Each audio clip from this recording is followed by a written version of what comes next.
You ask Tiger to solve. This deals with linear equations with one unknown. The final result is A equals 7/8. Let's solve it step by step. Swap sides. Isolate the A. Multiply both sides by inverse fraction 3/-4.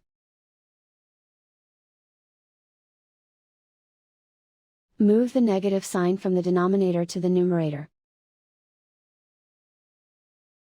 Group like terms.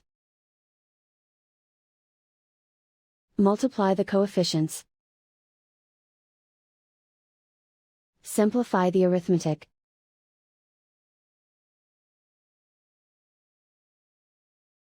Move the negative sign from the denominator to the numerator. Multiply the fractions.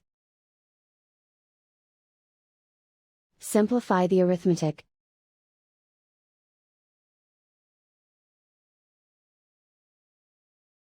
And so the final result is A equals 7/8.